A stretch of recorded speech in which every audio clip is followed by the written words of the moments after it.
5, time to call this meeting of the Bristol Redevelopment Commission to order. We'll start off with roll call. Go to my right, Dean Renfro. Here. Jeff Beachy. Here. Kathy Burke. Here. Greg Tuholsky. Here. Clerk Treasurer Kathy Antonelli. Present. Town Manager Mike Yoder. Present. Assistant Fire Chief Jim Haynes. Here. Town Marshal Steve Preem. Here. And Legal Counsel Alex Bone. Here. Okay. Next item, approval of agenda. Has everyone reviewed the agenda? Yes. Yes. And any changes necessary? Okay, if not, the agenda stands as approved. Next is approval of minutes. Has everyone reviewed the meeting minutes from March 6th? Yes. Okay, any corrections necessary? All right, I make a motion, we approve the minutes of RDC meeting March 6th, 2025. I'll second that. okay, motion by Kathy, second by Jeff. Let's take a vote. Dean Renfro. Yes. Jeff Beachy. Yes. Kathy Burke. Yes. Greg Tuholsky. Yes. And Doug D. Smith is a yes. Motion carries. Next, we've got reports. Thank you, sir. Take all the time you need. 58 seconds. 58 seconds, okay. Commissioners, this evening we have before you approval of resolution number 4-15-2025-8, which is a resolution of the Town of Bristol Redevelopment Commission approving the acquisition of real property.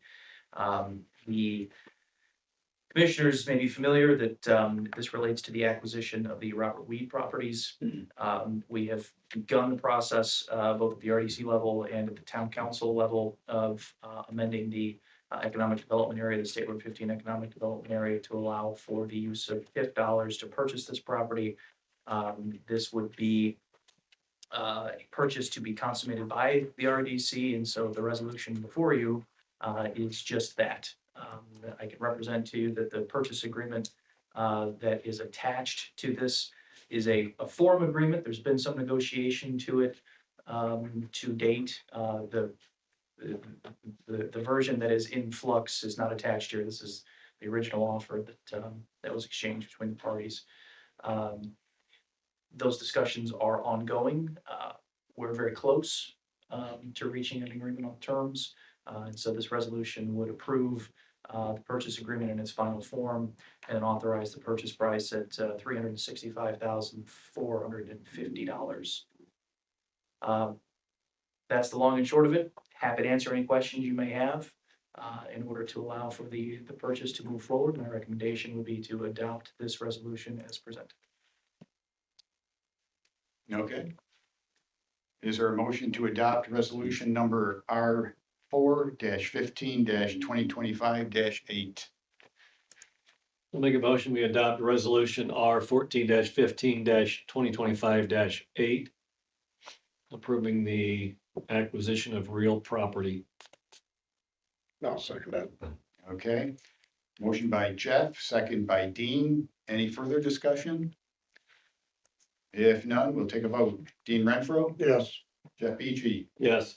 Kathy Burke. Yes. Greg Tuholsky. Yes. And Doug D. Smith is a yes. Motion carries. Next on the agenda, any other comments or questions this evening?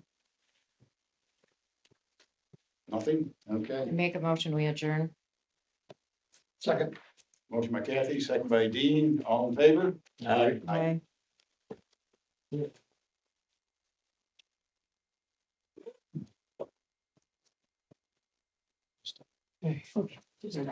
We'll give Kathy a few minutes here, then we'll start the town council meeting here.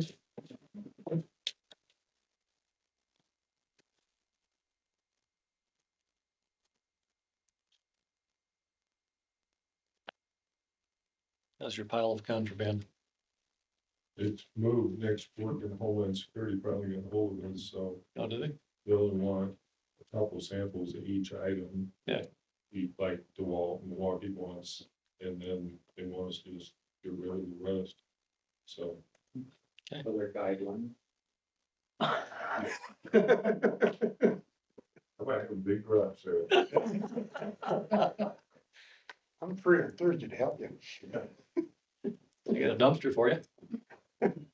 I got a backyard, you can put a yard sale. I thought about signing some guys all summer at the flea market in Chippewa, maybe we can make some extra money. Oh, you can definitely make some extra money. Yeah, No doubt about that. Especially if they don't want it.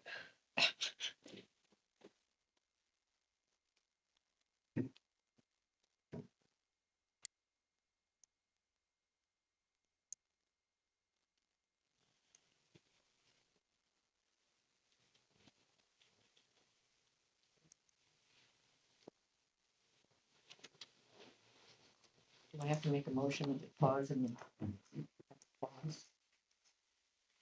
Can we have a comedy club or something about now? Go for it. Never more. No. I had enough sleep this week. I'm not gonna make any more jokes. Stand up in the interlude. Okay, ready when you are. All right. It is Tuesday, April 15th, 2025. It is 7:06 PM and we will call this town council work session to order. We'll start off with a pledge of allegiance. Hey, we'll lead us tonight. Sure. Pledge allegiance to the flag of the United States of America and to the republic for which it stands, one nation, under God, indivisible, with liberty and justice for all.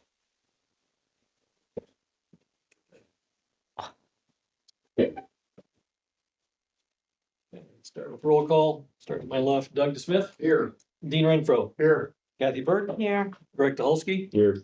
And Jeff Beachy is here. Clerk Treasurer Kathy Antonelli, Here. Town Manager Mike Yoder, Here. Town Marshal Steve Freeman, Here. Legal Counsel Alex Bowman, Here. and Assistant Fire Chief Jimmy Haynes. Good evening, all. Okay, everybody had a chance to review the agenda. Yes. yeah.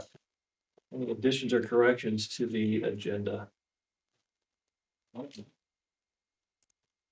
Anybody need more time, less time on their, You're right on schedule. on their sections? Just thought I'd check. If not, the agenda will stand as published. Yeah. Council action items, first one up. The first council action item, this is resolution 4-15-2025-9, which is a resolution of the town of Bristol, approving and amending declaratory resolution of the Bristol Redevelopment Commission and order of the Elkhart County Plan Commission. This resolution, as the council may be familiar, is part of the process of amending the State Road 15 economic development area. The request to do so come before the Elkhart County Plan Commission on April 10th. And the request to amend the EDA was approved there. The Plan Commission has provided their signed copy of that order. And so this resolution recognizes that and approves the Plan Commission order, the plan supplement, and the text of this resolution. So this is the next two final step before the public hearing on May 1st to finally amend the economic development area to provide for the purchase of the Robert Weed properties. Okay. Happy to answer any questions. Otherwise, would recommend adoption of the resolution. So will this will be the final reading on this? Or is it advanced? This is single action tonight on this. Okay. Yep.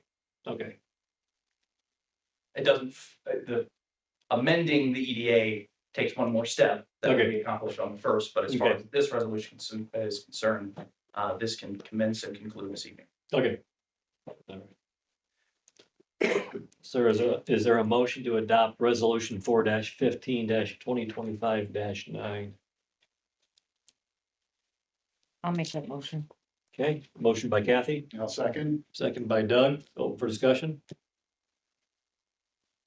No further discussion. We'll take a vote. Doug DeSmith, Yes, Dean Renfro, Yes. Kathy Burke, Yes. Greg Dolsky, Yes. and Jeff Beechey, yes. Motion carries.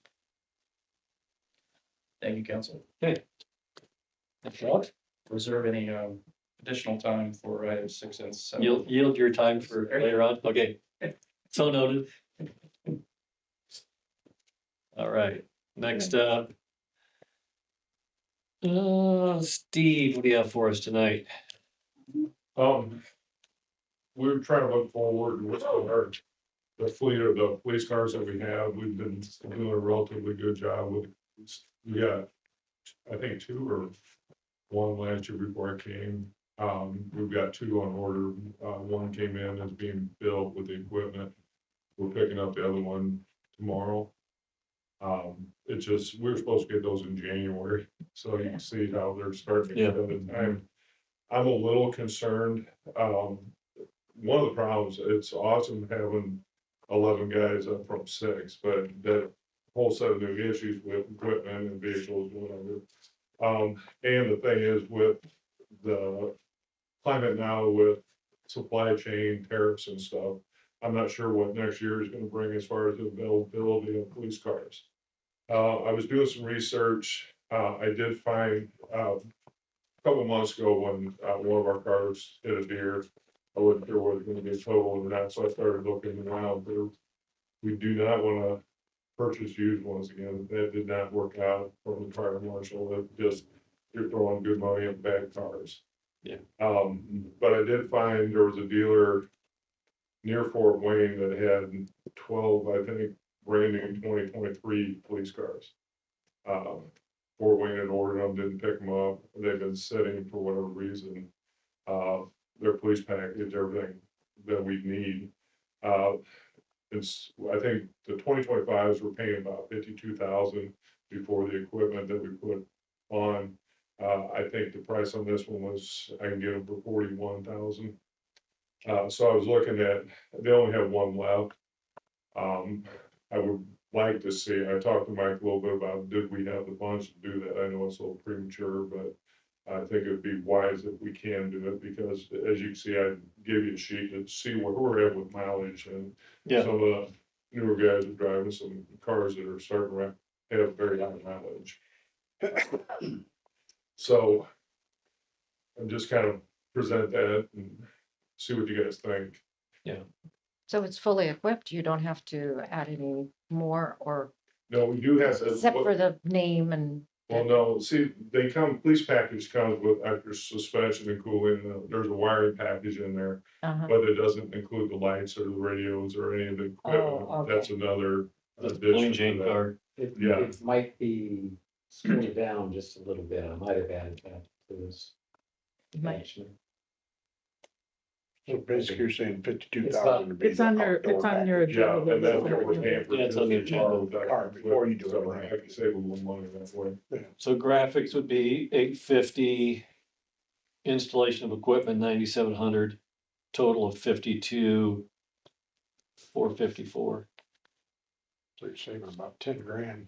And it might be a little bit cheaper because in my mind, I think what I'd like to do, the Silver Explorer that I had new as a detective, Nick has it now. It has radar and it has in-car camera, whatever. I think I'd give that to one of the patrol guys, like one of our sergeants, whatever. Use that as unmarked, so I don't have to do anything with that.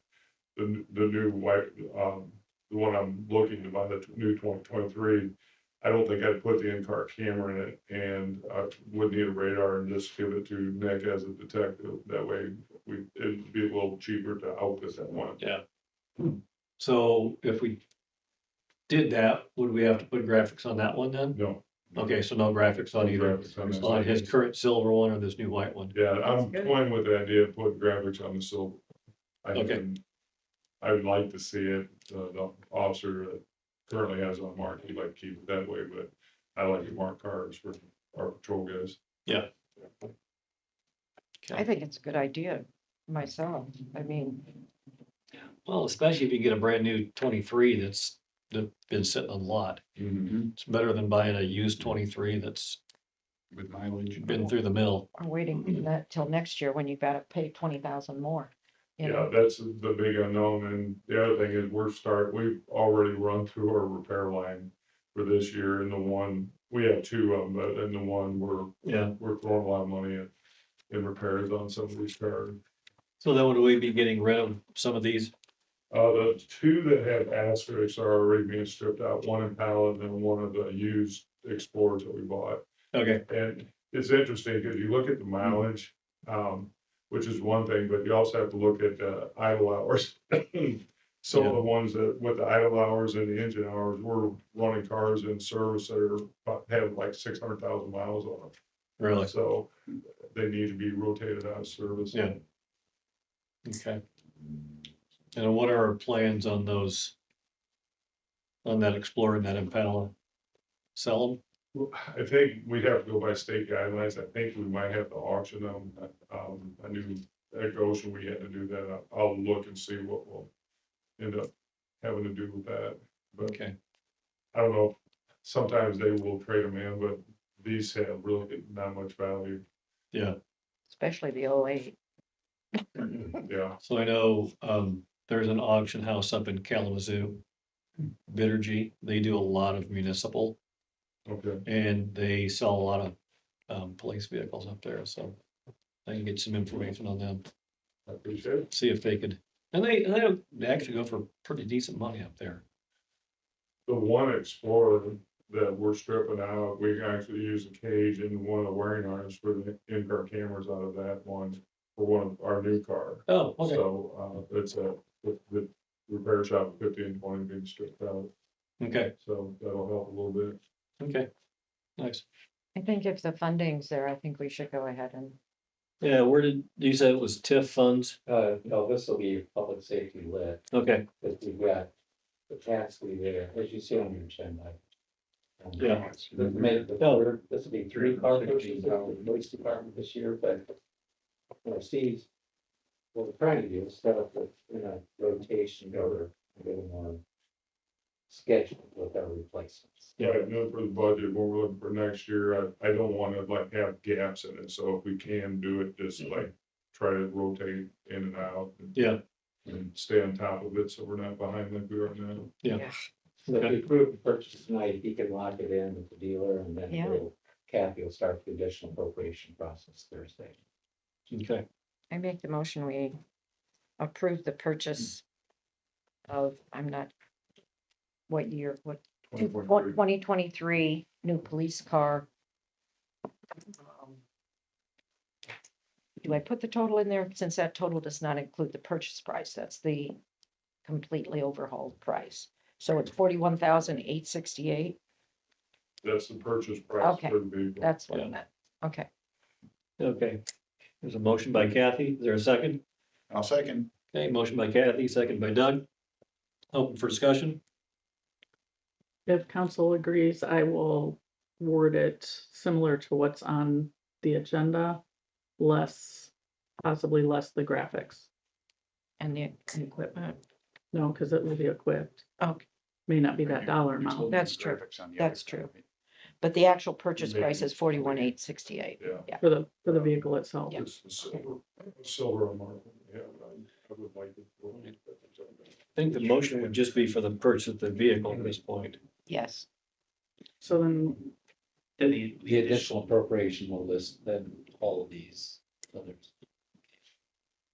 okay, so we'll have first reading of that on Thursday. Yeah. Okay, fair enough. Thank you. Thank you. Any further discussion? Nope. Now we'll take a vote. Doug Smith, Yes. Ian Renfro, Yes. Kathy Burke, Yes. Greg Dolsky, Yes. and Jeff Beach is yes. Motion carries. Okay, Okay, great. thanks, Steve. Anything else?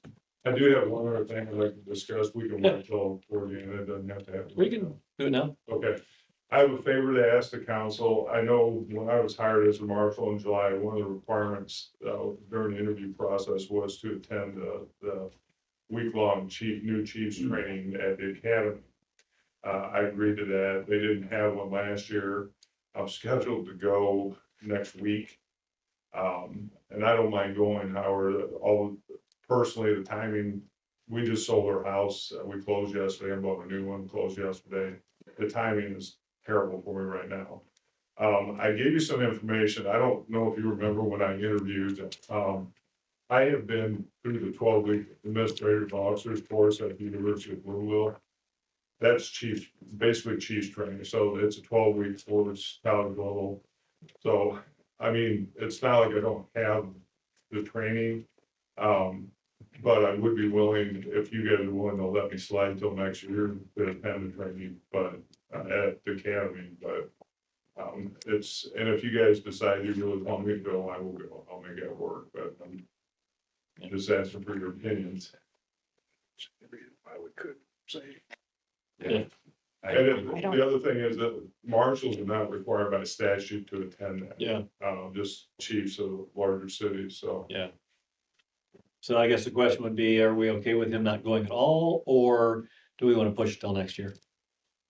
Personally, I mean, you've been through a lot of the training, but not knowing what the new training is, and when you're hired in, the whole point was to try to look towards the future. So if there's anything that you could gain from that, you can pass on to the next person to set them up for success. I personally would rather see pushed off maybe to next year and actually I go agree. and see what's different, what's new, Yeah. what's changed. I agree, Greg. Good point. I agree. Okay. So, yeah, if you wanna forego it next week, and then you can get it scheduled when they have the class next year, that'd be fine. I really appreciate that, that helps, I think. No problem. And I'm sure your wife appreciates it too. Yeah, I was gonna say. Okay. Thank you very much. Yeah, anything else, Steve? No. Okay, thank you. We expect to be invited to dinner after you're moved in. I don't think I'm gonna say that. I expect. Okay, there you go. I can do that. All right, Mike, what do you have for us tonight? Okay, we have three important presentations tonight. Leading off is the Clifton family team. And so I'll invite them up. You are familiar with this project. They've been here before. We've talked about it. So plans are fleshed out. What I'm looking for from you this evening. We have began discussions about extending or creating a TIF in this area. So tonight, if you like what you see, just say, yes, let's go forward. Let's put together a proposal for some sort of a TIF related benefit or incentive package. Okay. To help move this project forward. So, Pat? It's, Sorry, I was the only one on the agenda, but my lovely wife, Jen, I miss the assistant. way more than that. You get up here, you feel like you're in the principal's office, which I've seen I haven't experienced, but Mrs. Green maybe once or twice when you send me down there back in the day, so. But no, I appreciate the time, guys. So, yeah, Mike's been great to work with. We've been talking back and forth for the better part of a year on some property that we purchased up on Montville Road. And we're slowly moving forward, and that's where we're here tonight. So I think it's an appropriate time to kind of get you guys up to speed. So if you, I don't know who has the, I can oh, okay. roll these slides for you. Yeah, if you just want to scroll to the, we'll get past the summary. I'll just Okay, go through it here. So the parcel, just so you're aware, it's just south of the newer gas station. That's on Montville Road, right by the FOP up there. Just under 15 acres, beautiful property. Really don't want to see some of the trees and stuff go, but in the name of development, we're going to push forward. But moving forward to the layout, so we've been working with Sam and trying to create what we feel is the best layout for the town. Gives us the best opportunity for growth to bring in, obviously with everything that you guys are doing on your side of things, bring in residential housing. In our last discussion with Mike, which was a month or so ago, of the two layouts, the general consensus was that we kind of like the second one here. And if you want to scroll to the next, I guess real quick here, so the layout option one was approximately 54 doors. 44 of them were going to be single family, and then 10 were going to be townhomes that we were going to offer. So again, a total of around approximately 54. If you don't mind moving to the next Yep. slide there. This is, again, in our last discussion, what we kind of settled on that we thought potentially would be the best option. It's approximately 66 doors, comprised of all single family. Now that is attached and detached single family, which I was learning about. And we can go, if you don't mind scrolling to the Yep. next slide there. Jen, real quick, is gonna walk through the aesthetics of the property because Okay. she is great at that. I'll let you come up quick and Well, just adding on to the detached and attached single family. So the goal, this property is so beautiful and being part of Elkhart County, we definitely want to have properties for people that, want things to be easy and also be affordable. So we don't want this to look like a community of rentals, whether we do all rentals or some rentals, some sales. We're still kind of working through that. But we want this to have, that high-end look, but for an affordable price. If you roll down, you'll see just a couple of the amenities that we want to keep some. We took these pictures out here just a couple weeks ago. We took our kids out to walk, but there's so much beauty. We want to have a scenic walking path along the back where the ravine is. We have an opportunity to use the retention area too, to keep it more natural and beautiful looking, let people enjoy it. It will be dry retention, so when it's not pouring, it will be nice and dry and kind of a fun place for kids to explore, things like that. Sprinkler systems, fully maintained lawns with all of the rentals, so we keep that nice aesthetic for people that live there. If we do have people that are homeowners, they're not hesitant about being in with a rental community that's not kept up to the same standards, so we'll take care of all of that. If you wanna roll down. Just some inspiration on the type of homes we're looking at, so 1,000 to 1,200 square feet on the main level. Kind of keeping this contemporary look, not to be too modern, but also not to look too old fashioned or like some of the other rental communities around here, to kind of give it that higher end look. If you wanna roll down one more. And something like this for the attached single family plans is where I was showing you on the second plan where there's a bunch of the narrow lots to the top. That's where we have these attached single family, so 2-car garage for each, full appliance package, still has that nice clean look. Back and forth on metal roofing, not to keep it too modern, but just some ideas on what we're thinking. If you want to roll down, some more of the exterior finishes, the black windows that are trending, stone elements, darker roofs, and just a couple of different color packages for people to choose, or maybe we'll just decide and, kind of mix it up a little bit. So it won't all look the same, but it'll all coordinate really nicely.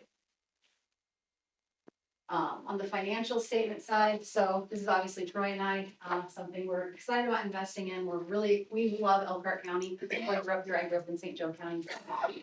We have another partner also very excited about investing, very long history in real estate development. So he'll come alongside and help out with this project too. If this is something that you guys want to go forward with, obviously we want your feedback.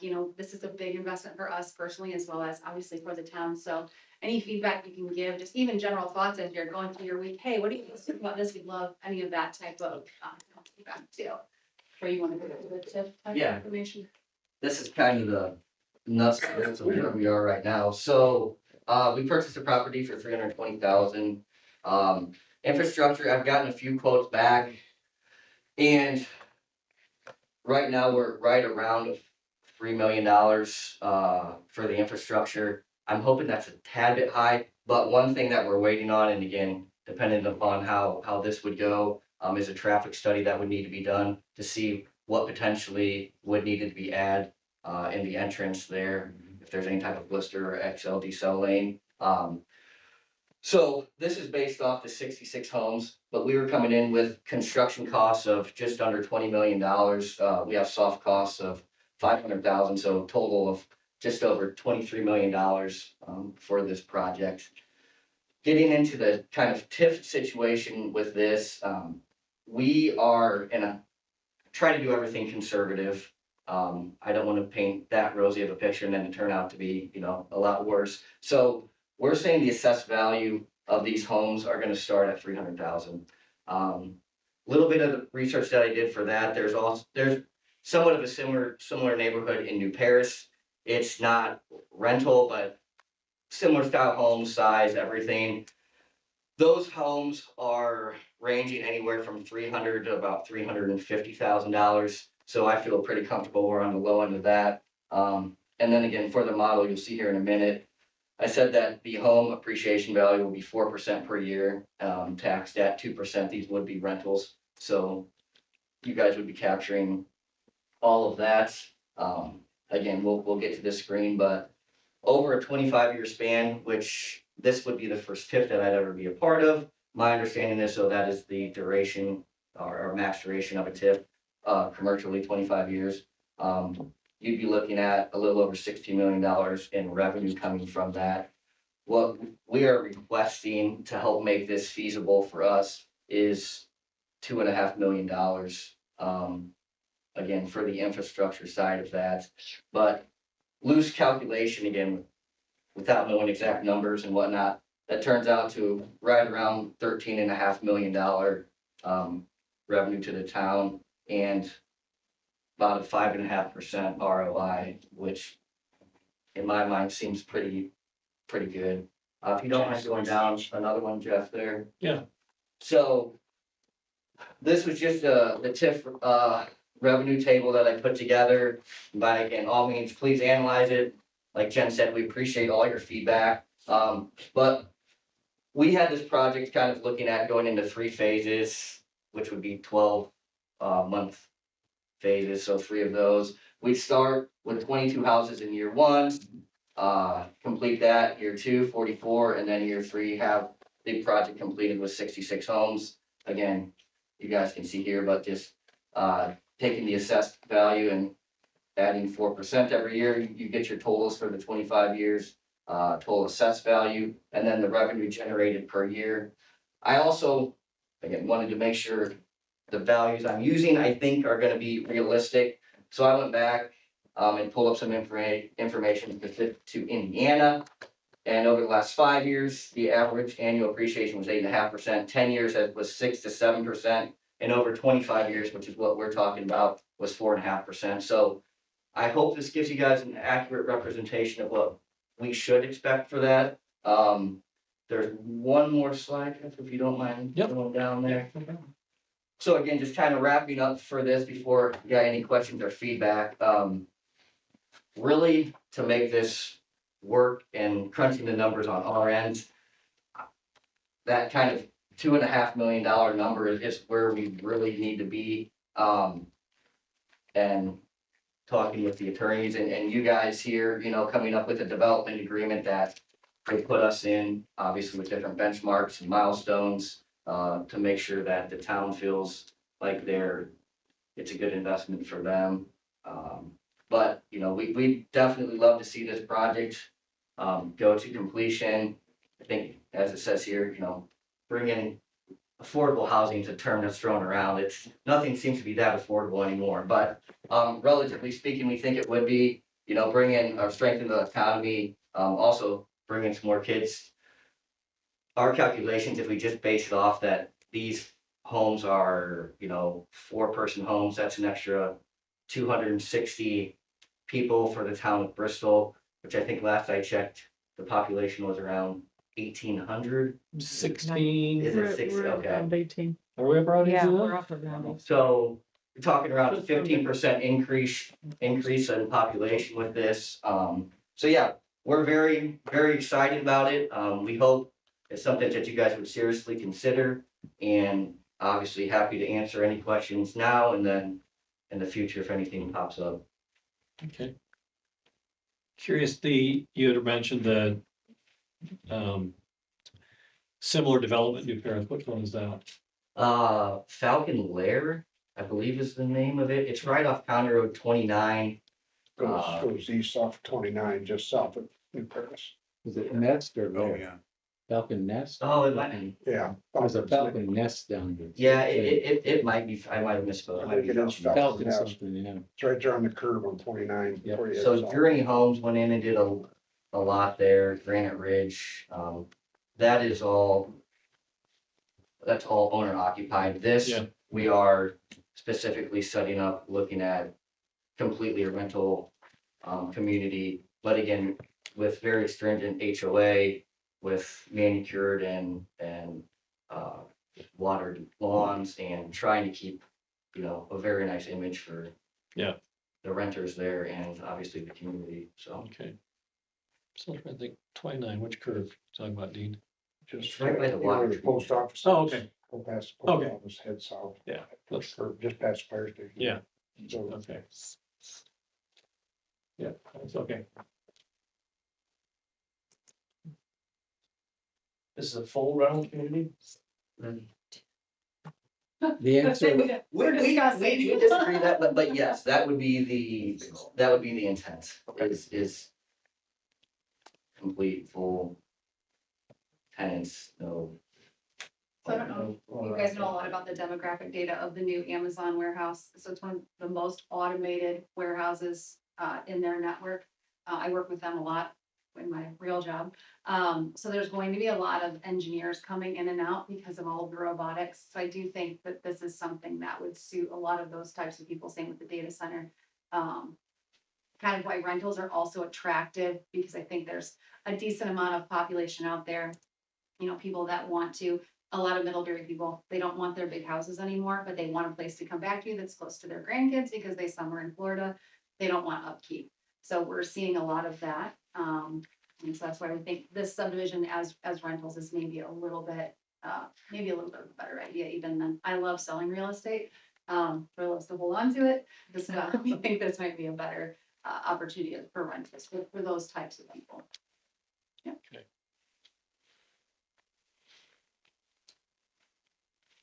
As far as long-term plans for the properties, it's something that you would retain ownership of long-term? Yeah. Okay, We would. okay. Cause I think that would be one of my concerns is if you decided something that you'd like to divest and sell to someone else. Not that it's a comparable, but we've got Absolutely. an apartment complex here in town that just Familiar. has been sold and Yeah. resold and Yeah. bought and sold over and over again, and it's just, We don't need to get into our financial plan tonight, but this would be a very big part of our retirement, okay, long-term, And yes, I our mean. kids, Yeah, it this is, that portion of the. okay, if that's a concern, okay, as much as I can lay that to rest. yeah. So the $2.5 million investment by the town, that would be, you're requesting that for the infrastructure work? Correct. Okay. Now, is that something, how would that work? Would that be something that you would coordinate and we would pay for? Is that something that we would coordinate and pay for? I well, we'll work Maybe not with, my- Baker Tilly, the attorneys, come up with some, it'll either be a TIF bond or some sort of reimbursement type Okay, operation, I'm guessing. I'm still waiting to know for sure what the state did to us with the 2% category. the House One bill, Yeah, so yeah, Troy did a great job with that TIF revenue projection, but it's a little bit like me doing legal work. And so it's a great start. Doesn't sound like a conflict. Professional what? well, Troy, you can defer to our legal counsel on whether to make a comment or not. We'll need to really dig into that with whatever was done to the state. We'll figure out what kind of capacity is there and Yeah. what sort of risk they want to take. I think we want to do, if you're willing, I think we want to support this to the extent it's feasible and reasonable for us. And Yeah. So if you're willing to go forward, we'll get everybody working on this and come up with some sort of proposal that's ready for that suits everybody's needs. Well, I for one, we've talked about residential for a long time, Oh, forever. and it's finally, thank you for bringing something to us. It's nice to, Trying. it's actually nice to see something in print and pictures. Yeah. Yeah, we're super excited and think it's, I mean, location wise too. Yeah. With the toll road there, the access to everything, what Bristol's doing, what, Elkhart, like. Everybody we've talked to as well, realtors, lenders, mortgage brokers, I mean, we all know there's a huge need and. Yeah.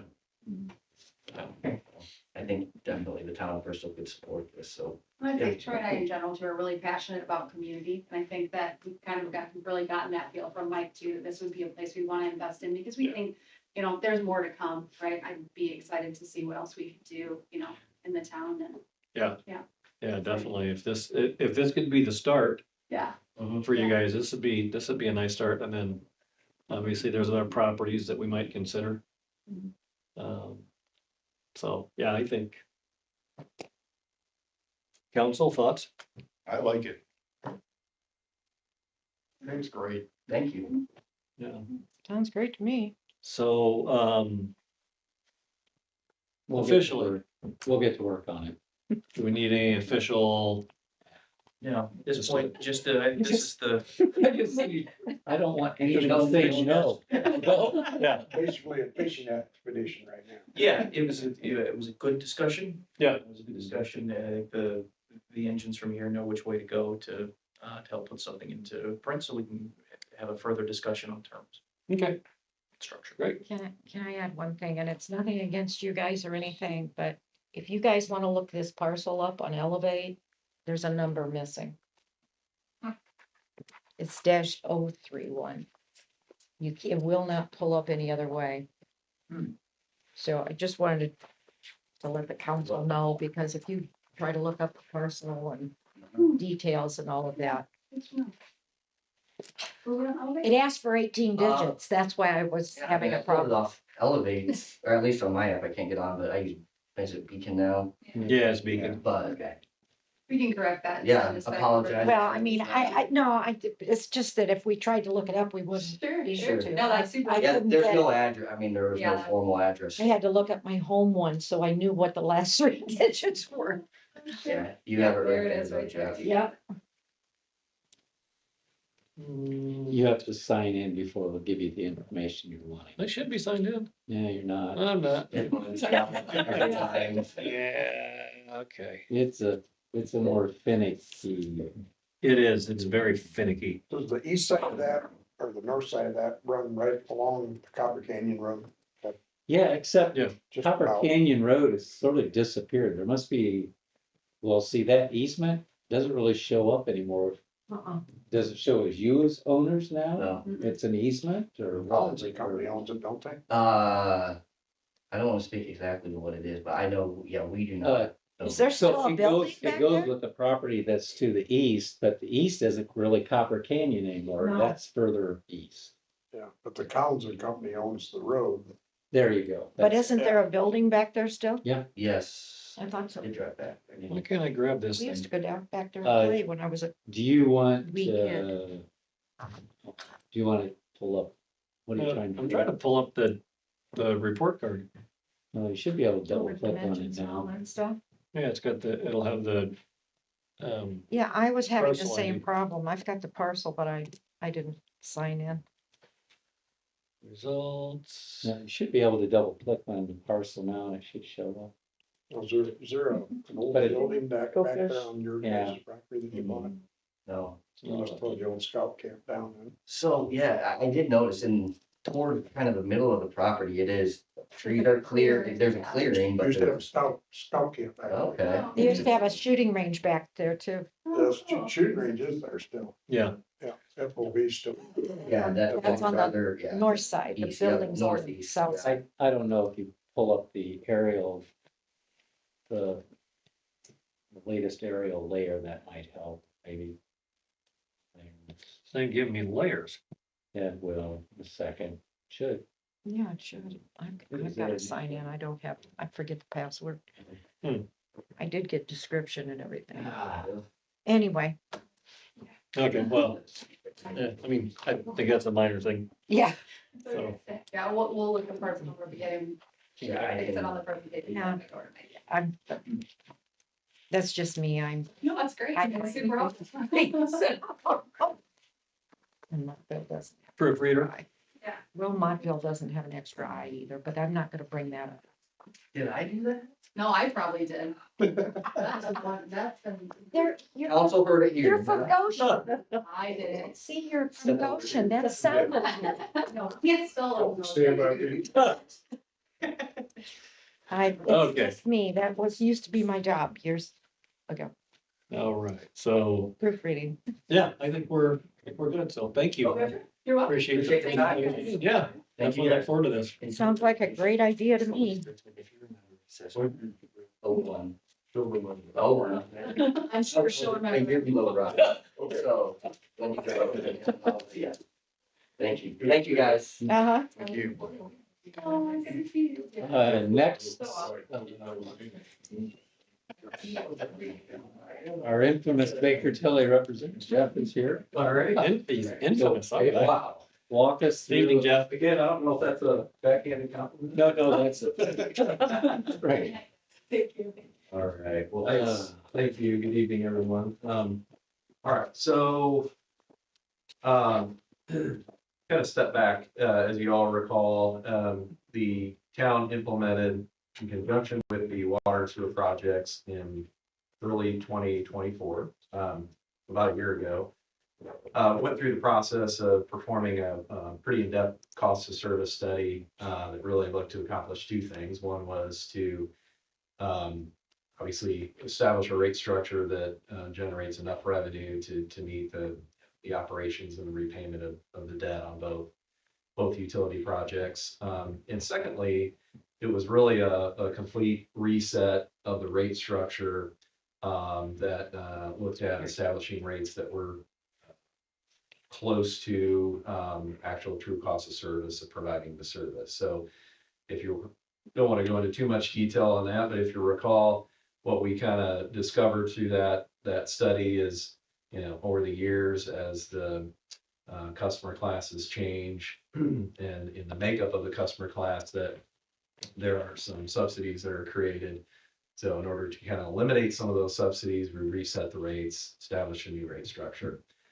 So as part of that, the council adopted a multi-phase rate increase approach. So for water, it was a two-phase increase, and I don't have this in the presentation. I'll kind of get to this here in a second, but the water adopted a two-phase rate increase. The first went into effect last May of last year, and the second increase is getting ready to go into effect May 1st of this year. So coming up here very soon. On the sewer side, the council adopted a three-phase rate adjustment approach. So again, the first phase went into effect May 1st of last year. Phase two is getting ready to go into effect May 1st of this year. And then there's a third phase starting in May 1st. It's going to go into effect May 1st of 26. So we had Mike reached out, we had a couple conversations, Mike and Jill, talked to them about, I think some concerns about sort of the current state of the economy and where maybe things might be headed potentially with geopolitical things and tariffs and other things going on, and maybe some concern about how those things may negatively impact potentially the community. So the question that Mike and Jill posed was for us to kind of go back and take a look at our projections going forward and look to see if there's any opportunity to either eliminate or decrease or postpone the May 1st, 25 increases that are getting ready to go into effect. So we put that together.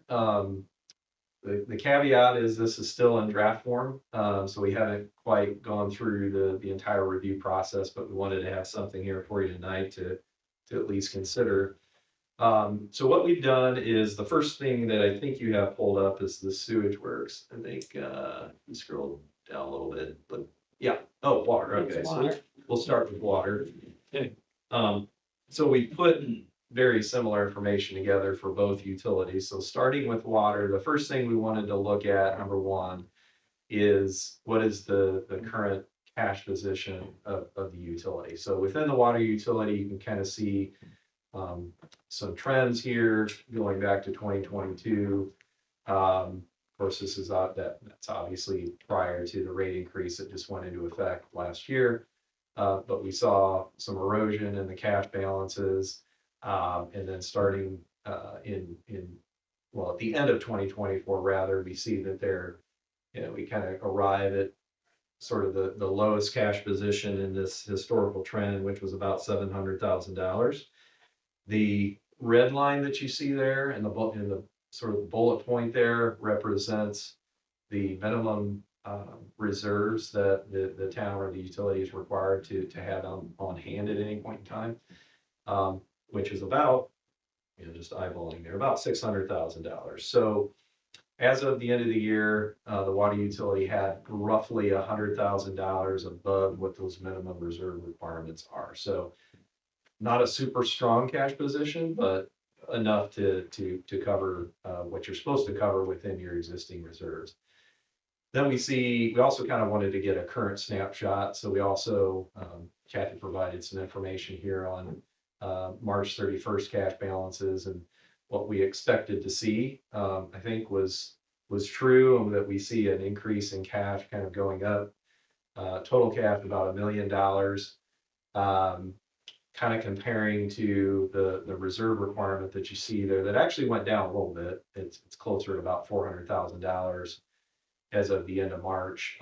So that created a sort of a more comfortable cushion or gap between kind of what your total cash is and those minimum reserves. So at the end of March, the water utility had roughly $600,000 above those minimum reserve requirements. So cash position is, as of March, is still good, solid, strong cash position. If the utility were to experience in the short term some shortfalls, obviously we could, at least for a short period of time, rely on sort of that $600,000 of cash that you have there to absorb some of those shortfalls. Obviously, we wouldn't want to do that for too long. We'd rather see your cash balances, rise over time. But in terms of cash, as of March, we felt pretty comfortable with that. Jeff, can you kind of point out on the graph there where you're seeing cash reserves and kind of identify what each one of those buckets is? Yeah. So the actual buckets here represent the actual cash within each one of the funds within the utility. Okay. So this, I'm looking at the right colors here. This bottom line is your operation and maintenance fund. So that just pays the day-to-day expenses. This 471 is the bond and interest account. So that all that money is reserved to go towards your next bond payment. Okay.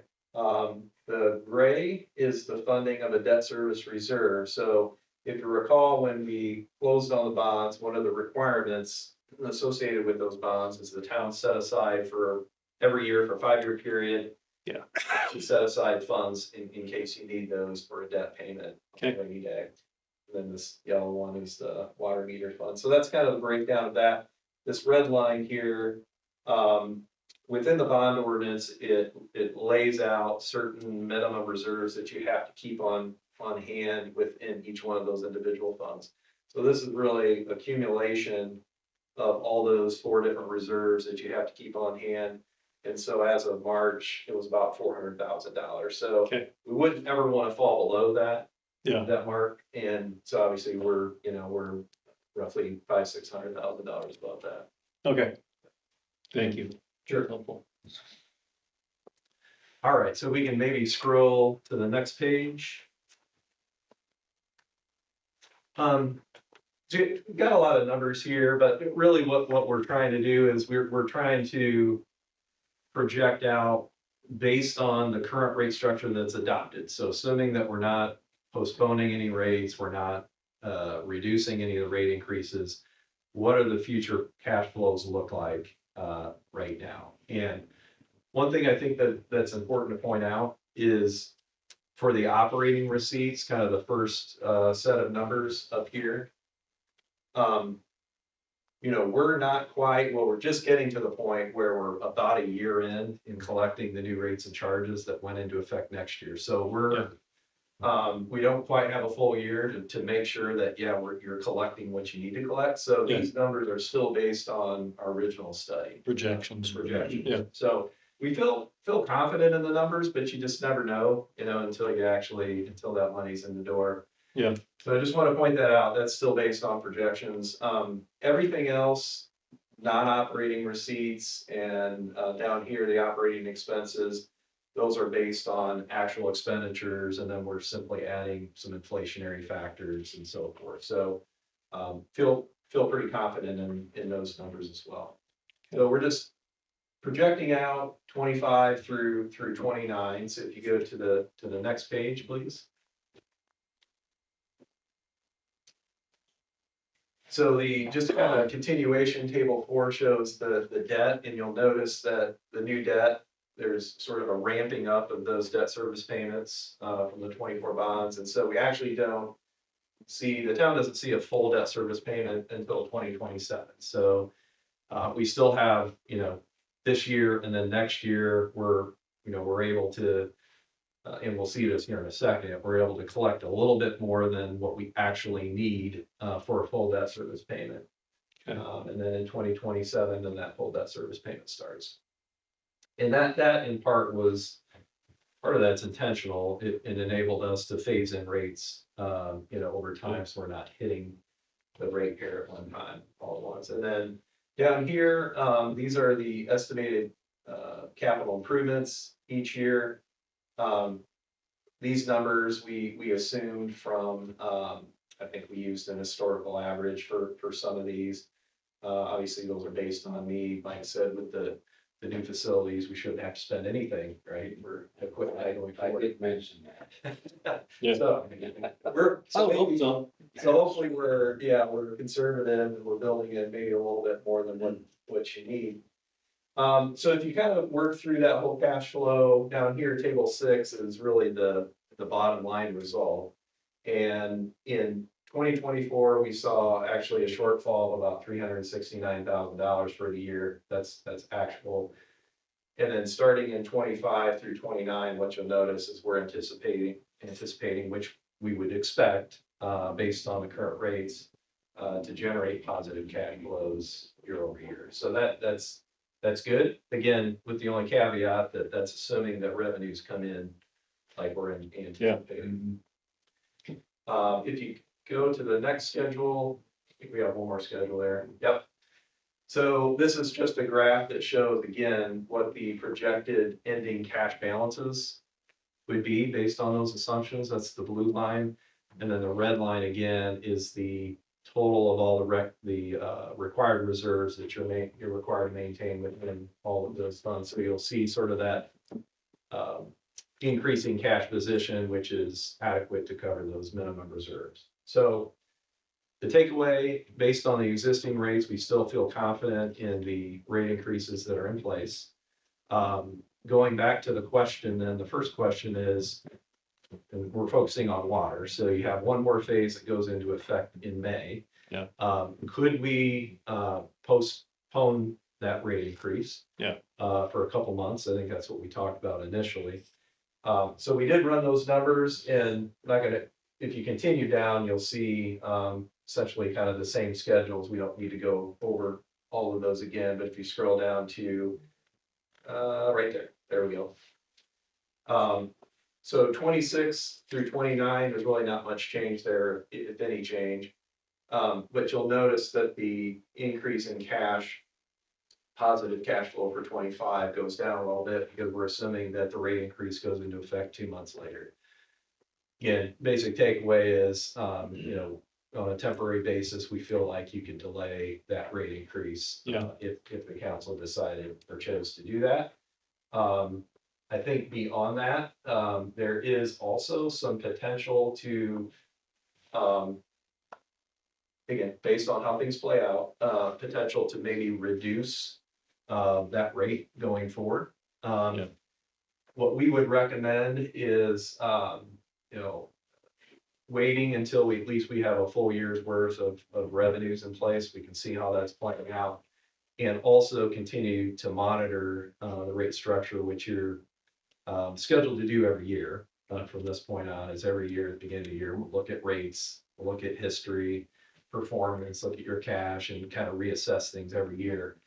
But it appears if things play out like we're anticipating that, once we get out here to 2027, we're still estimating some positive cash flow figures, that there could be an opportunity to potentially reduce rates.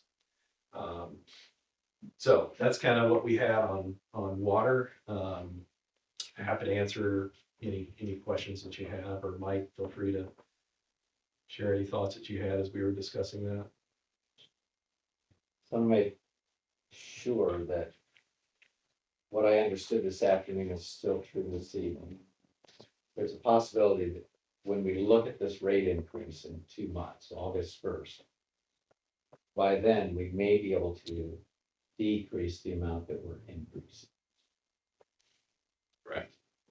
So we still have to increase the rate, but it won't have to be quite as much. I think what gave you the most comfort with, and Jeff is not comfortable with this. I'm an accountant, right? You're right, You're really conservative. He's a cow. But the fact that we're taking a look at it, so we'll take another look at it January 1, to see where are we at, where our cash, or in January, February, we'll take another look at this, see where are we at. Maybe we'll get some new growth projected next year. More water users, significant water users, I think changes the. Yeah. So I guess here's a thought, just thinking out loud. I think the biggest complaints we've heard about the water rates are coming from residents. I don't know, unless you guys have heard differently, we haven't really heard much from businesses, correct? Most of the questions were regarding the rate increase itself and how it came about, and with the sending of an ordinance that seemed to satisfy them. They were not. The businesses? Mhm. Okay. Yeah.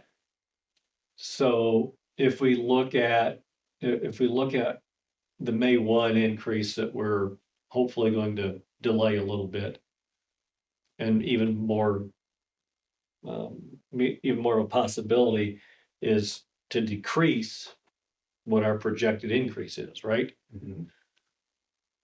I don't want to put all the burden on business, but could we look at this in 2 buckets? So you have the residential side that, let's say, their increase is $1, right? Or $10. And business increase is $20. Mm-hmm. Can we leave the business increase at $20 as we've projected, but lower it? If there was anything to lower on the business side, could we keep it at $20 and take that increase, the amount that we decrease, and put it towards the residential? Does that make sense? Yeah, yep, I'm following you. So a couple thoughts on that. So when kind of going back, we went through the process of doing a cost of service study. So at that point, we had reset the rates to collect from each different type of customer class what it costs to serve that customer. Yeah. So we reset it at that point. We determined, okay, this is how much the industrial should be paying, commercial should be paying, residential should be paying. So now, to answer your question in short, we could do that, but I wouldn't recommend it because the rate structure that's in place has been deemed adequate to and fair to collect from each customer class what we should be collecting from each customer class. So if we vary from that now and say, okay, we're going to maybe not collect as much from residential, but we're going to collect maybe a little bit more from commercial, then I think we put ourselves at a little bit of exposure and risk there that commercial or industrial could come back and say, well, wait a minute, your rates were set to collect what you should be collecting from us based on the cost that it takes to serve us. So yeah, that would make me a little bit nervous, and I think put the town at a little bit of risk. Okay. For potential challenge. Okay. Yeah. No, that's fair. That's fair. That's why I wanted to talk through it. Sure.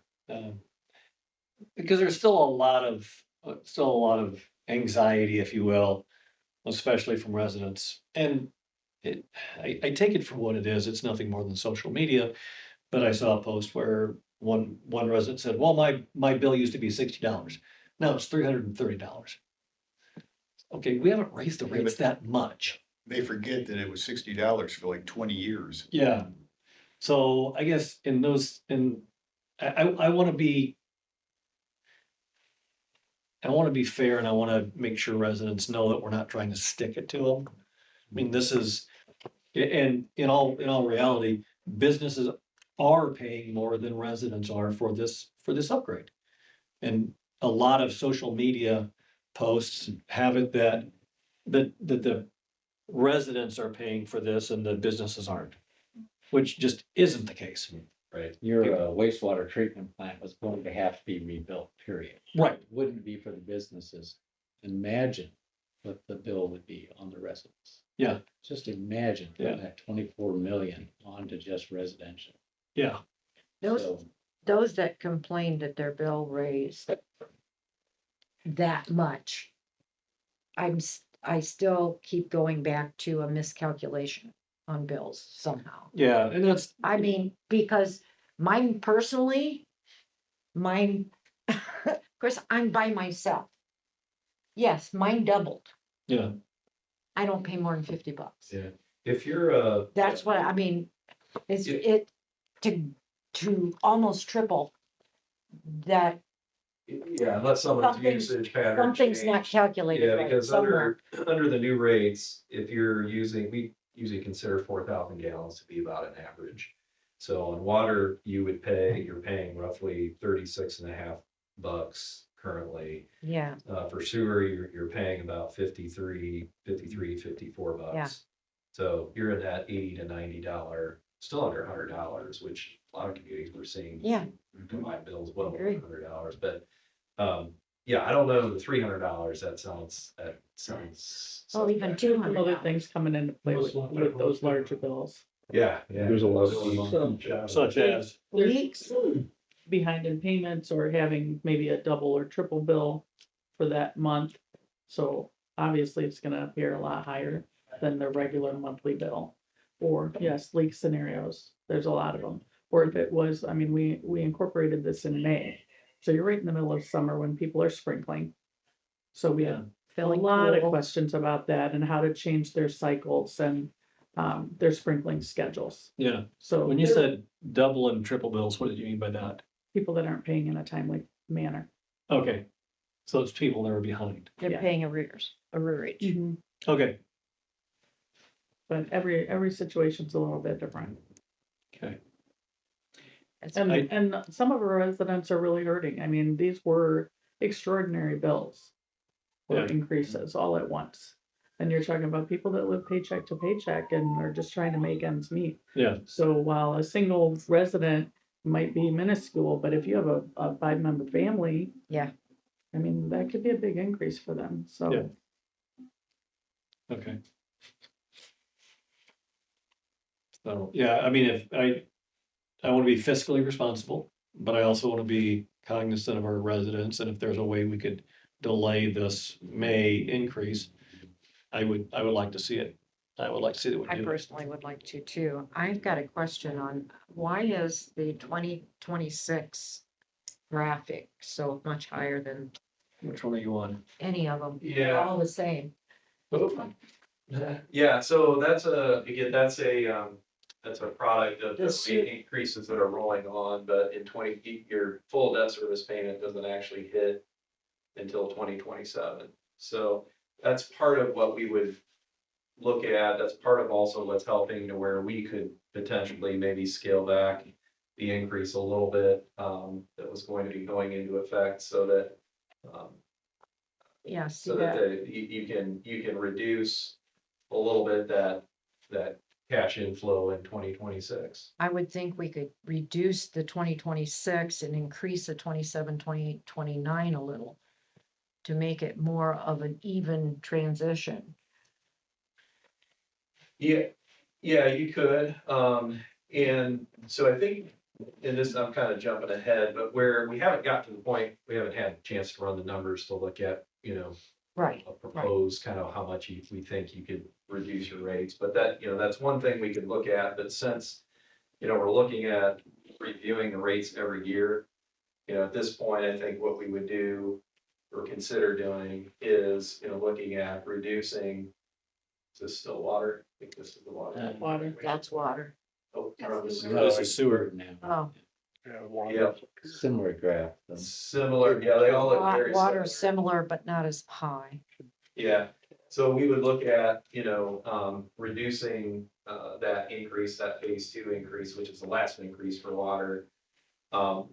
And then, but instead of increase, we wouldn't increase these yet, we would just kind of go year by year and see how things are trending until we have kind of a full picture of what's happening with the plant in full operation. Yeah, because Yeah. 2026 sewer, I mean, it's double what it is for 27, 28, and 29. And 6 times higher than But that's 25. because you're preparing to make your higher loan payments in 27 and 28. I know, but, okay, Right. And keep in mind too, there are minimum levels that we have to still maintain in terms of debt bond coverage for the SRO program. Yeah. So we always, even when we look at, even though you may be generating a positive cash flow, you're gonna have to, because we have to demonstrate that we have at least 125% bond coverage in any year. So Yeah. that's the other thing we'll be looking at. And if we do decrease the increase, that 25 column would be down a little bit. as well. that's true. Right, Well, the 26 column, you mean?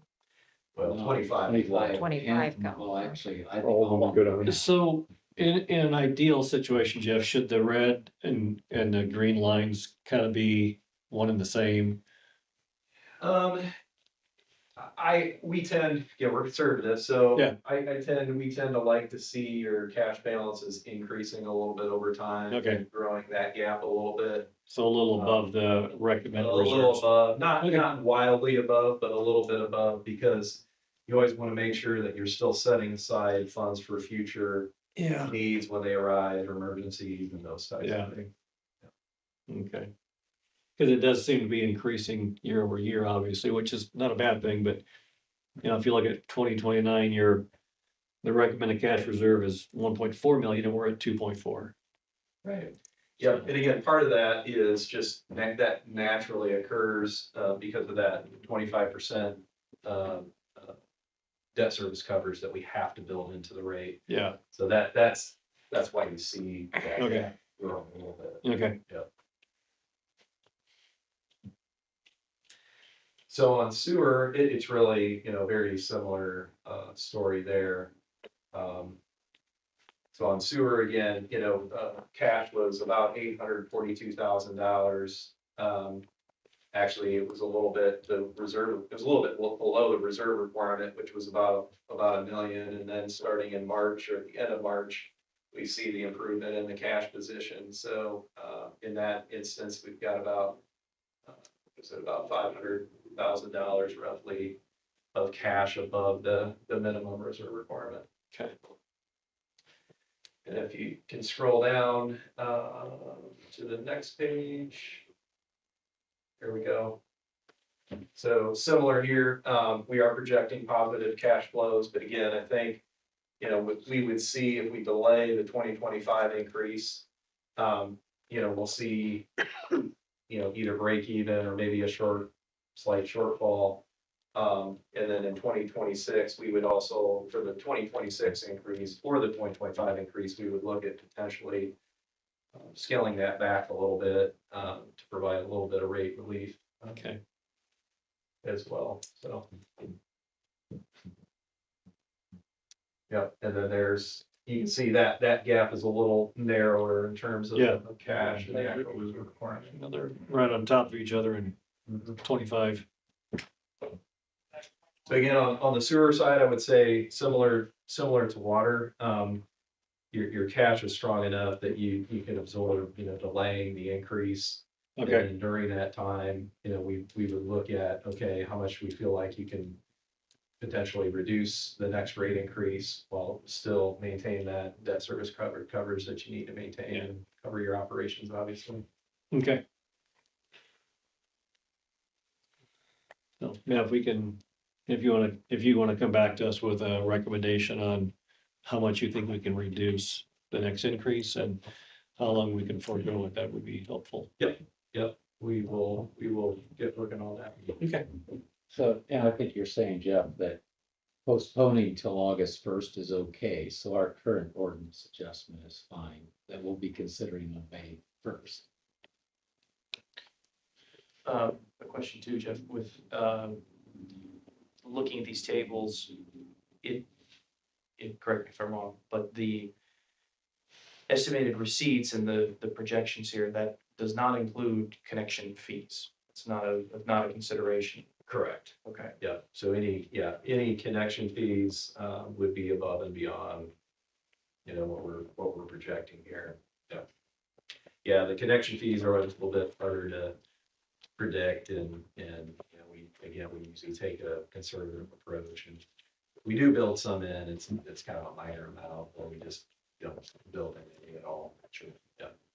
So that goes to the question on modification to the Yeah. the residential users. Yeah, we're not relying on that really. Okay. Yep. Okay. Okay. Great. Thank you, Jeff. Thank you, Jeff. Appreciate the information. Yep, appreciate it.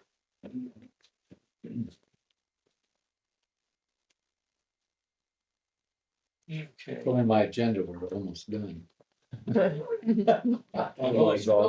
We still have Ken Jones. I'll try to be. Well, take what it takes, we're trying to get. If you go by Mike's schedule, you got 4 minutes, Ken. Yeah. Well, I tell you, let's, before we do anything with the narrative part, pull that off the back so we can go through the one at a time. These are important to your development standard. First of all, the first one, I don't have to tell you what that is, that's the current town limit. It's important. So we're talking about project. So that is everything we know about current town limits, and we're trying to do our very best to keep that up to date. A couple times it slipped behind, if you remember, and we had to go back and catch that up. So the second graphic looks like this. This one is important because we're actually gonna do some specific development standards for what we call the downtown overlay district. This is important to you because this has everything to do with the future of the downtown. Yeah. This has never been a part of any development standard that the county has helped you administer or the town has administered. And the logic for this is that we want to make sure that, you know, you're looking at the appropriate redevelopment and continuing development in this downtown district. So, like, for instance, we would have a different view of businesses that would be located within that area relative to how they're oriented to the street, how they're set back from the street, what their total height is, how many stories there are, and even what the land use would be in that area. Yeah. So for instance, down here on Division Street, like the land that is owned by Mr. Mead. Yeah. That remains vacant. We'd all love to see something happen there. If we use the development standard that we're talking about implementing in the downtown district, that could end up being something similar to what you would see right on Vestula Street, where the building is up against the sidewalk. And it's 2 vertical stories with a mixed use on the first floor and residential on the second floor. That's one of the things that we're thinking about. We'll talk to you more about that. So that's a very important one. And then we have the next one, which is what we're calling the transition or transitional overlay zones. These are kind of weird. They're weird now, actually, how land uses are played out. Here out east of the downtown district in number 2, we have a commingling of residential. There's some, I think there's some duplex development happening out there, some homes that were converted to businesses, those types of things. And we recognize that's part of Bristol, you know, there's no reason to change it. But there may be some reasons for you to change how you would encourage development to happen there. The same is true for Area 1, where we have, you know, a really nice municipal park, you know, a sports complex, a museum, And then we've got houses that have converted to business, we have a library, things of those sort. And so we would look at those areas different than we would from downtown. And then in the South Division Street area, this is the area from the railroad tracks down to just south of Bloomingdale. That is probably one of the areas that from a planning standpoint and an aesthetic improvement standpoint, we're hoping the town takes some special interest in. Because we'd like to see the potential for you to adopt some different development standards there. So some of the things that occurred may not occur again in the future if you go forward with some of this stuff. Yeah.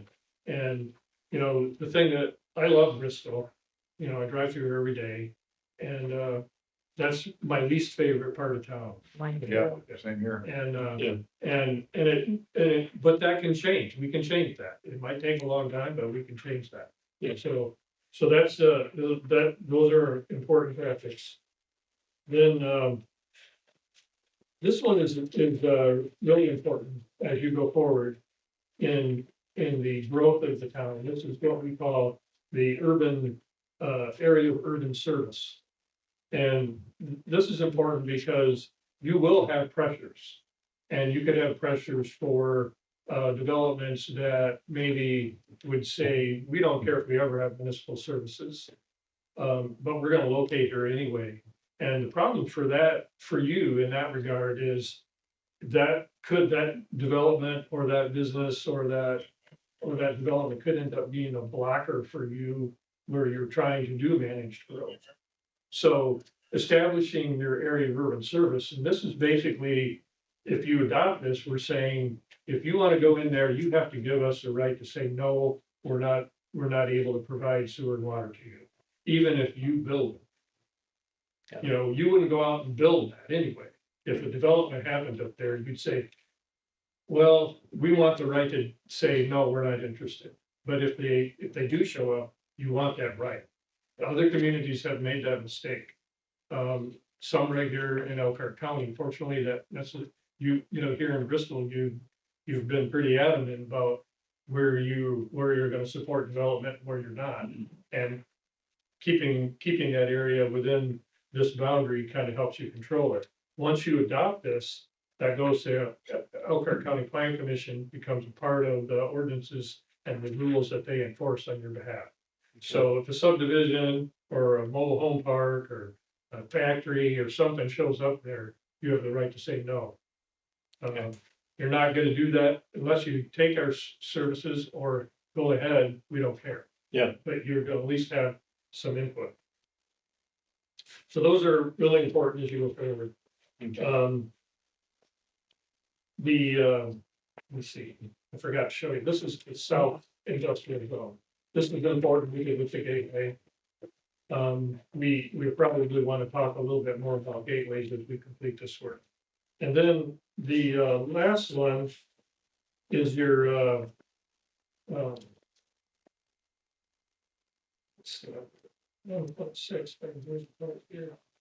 1.6 is your territorial planning area.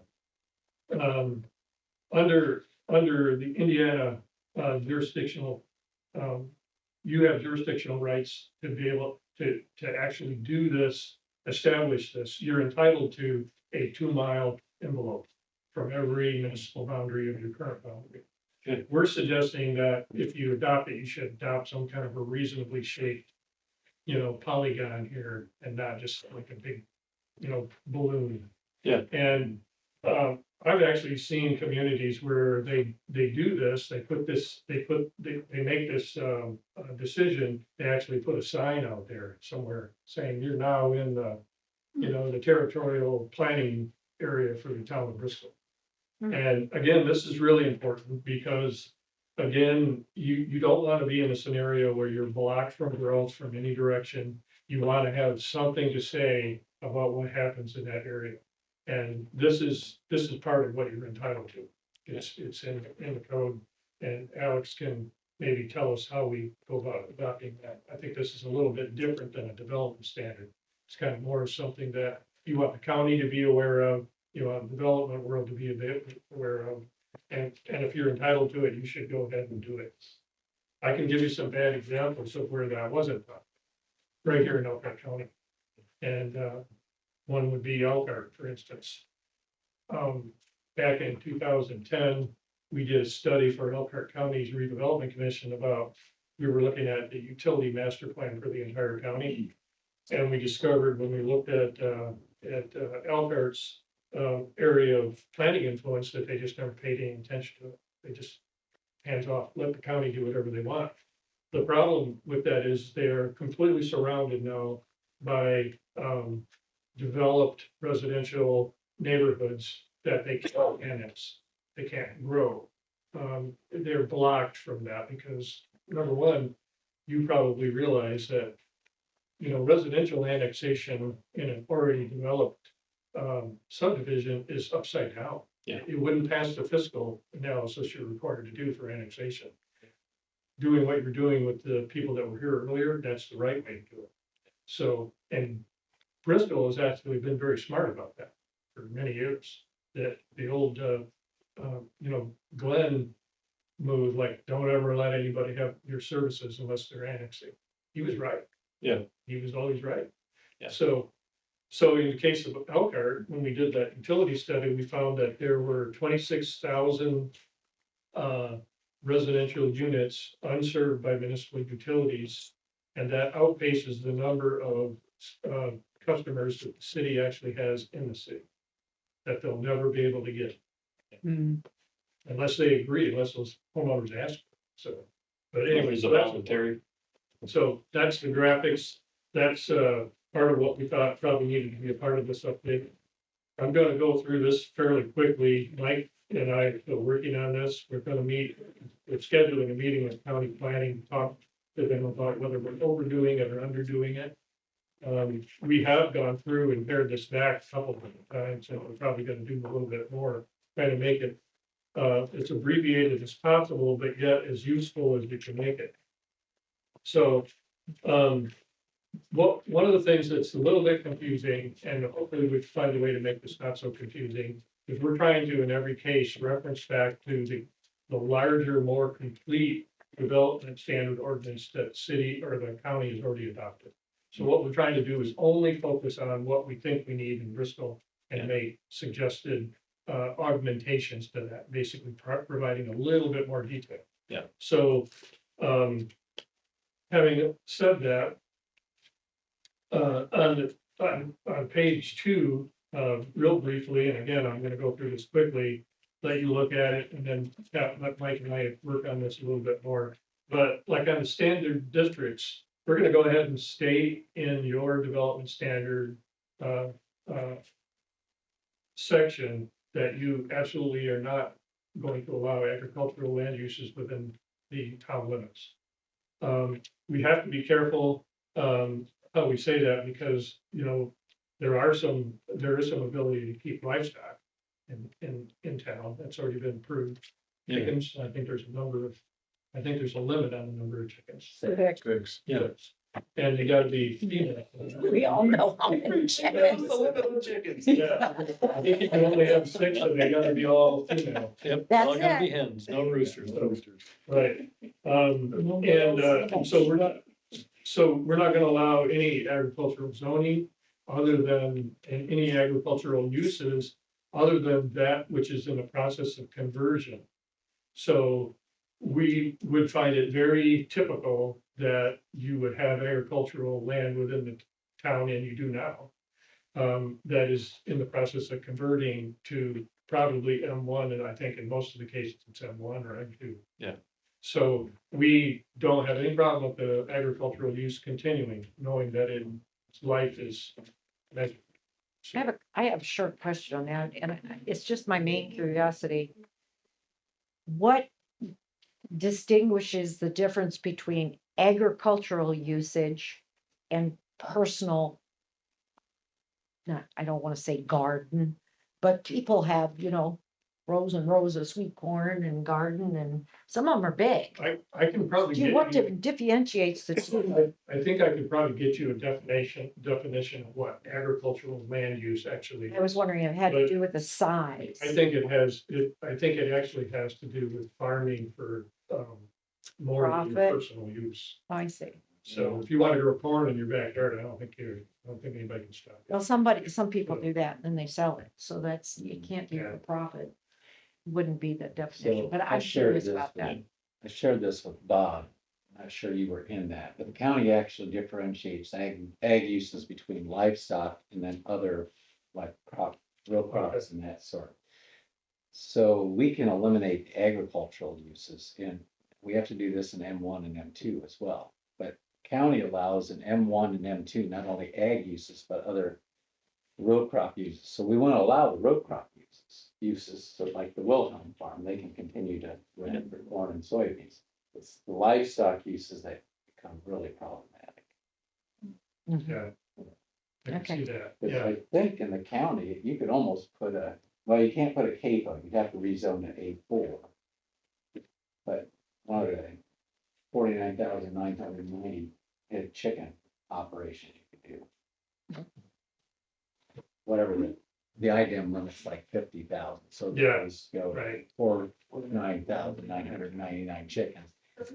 And we let the county code enforcement count. Yeah. And to a point on that though, Mike, going back to the row crop, point with the Wilhelm Farm, if the development overlay prohibits ag use, that would still be an existing non-conformance once the development's adopted, so you wouldn't have to accept out row crops unless you wanted to accept out row crops. We, well, goal is to rezone that to something else. Right, which So you could, they're planning on it. yeah, So they wanted some assurance that as they move to M1 or M2, they could continue to rent the ground for farm use. sure. Hmm. Post rezoning or, Yes. So if you zone to M1 or M2 and you're in the county, you can still farm it. right, Cannot raise well, you can raise livestock, but in town, we don't want that. So we just eliminate livestock use, allow the other ag uses. I think that's really important, actually, We want that land used and. Yeah. Yeah, so that's one of those kind of things that can be confusing sometimes. But it needs to be dealt with just the same. Sure. So, then the other one that we're recommending be added, which is really currently in the county ordinance and therefore wouldn't be in yours, is looking at a residential mixed use. And this would be applicable to your downtown areas, you know, all your downtown zones. Specifically, what we're hoping to do with that, and we might change how we word that, but to encourage, you know, mixed use on the first floor, residential on the second floor. We really don't have, because this is kind of a municipality and trying to adapt the county ordinance to work within the town is sometimes a little tricky. They don't have that in the county. There's no reason for it, but there is a reason for you to encourage it. You know, having all of the communities that we work for, even the small towns, they all want residential uses downtown. And that's what makes your downtown thrive, makes it more energetic. Yes. Keeps it open at night, all those kind of things. I mean, everybody is looking for that. So, you know, basically, like the two people who are here tonight, hey, we have some land we'd like you to buy down here. And we'd like you to put residential on the upstairs floors, because that works, you know, and it's good for your, the heart of your community. So going on to the, overlay districts, I kind of already explained those to you. We're recommending that there be, 3 in the downtown area, and then 1 south of the rail grade. And that's kind of an industrial, what we call the industrial transition area. So one of the things that we'd like to include on page 4, there's a graphic that we included that is a representative cross-section of what we would hope to see happen in those corridors. So this is the areas that would be east and west of Bristol, you know, Vistula Street downtown. So we're recognizing that there is already a pattern of development that allows people to have a front yard, a sidewalk, and then a reasonable setback from the road.